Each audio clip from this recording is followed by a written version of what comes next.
Ghostrick Origins Part 3. All of the cards from the Ghostrick archetype are based off of characters from Holloween style folklore from around the world. In this video, I'll be talking about the history behind Neko-mu-su-me, Yuki, and Skeleton. Neko-mu-su-me literally meaning cat girl in Japanese, Neko means cat, musume meaning either daughter or girl. Cat girls are pretty popular in Japanese pop culture and anime.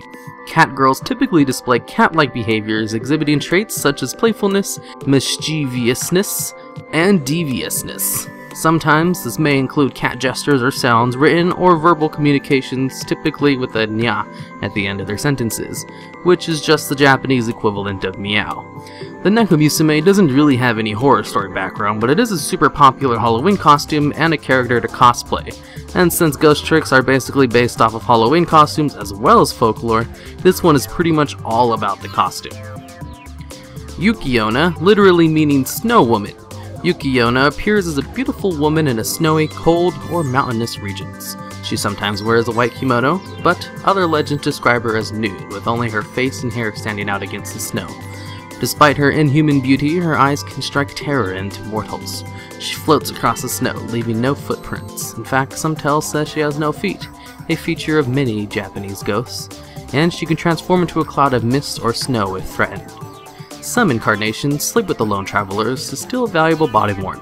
Others will simply make them get lost during their travels to freeze to death.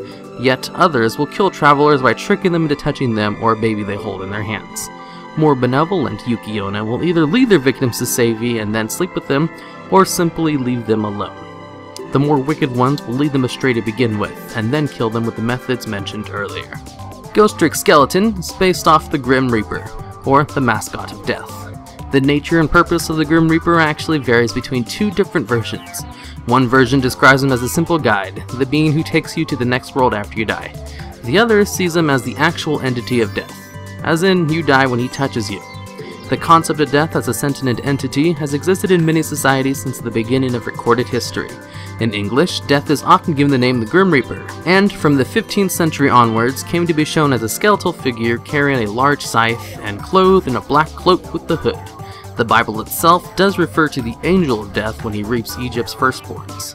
Often he picks up the characteristics of Charon, the boatman of the River of Styx in Greek mythology.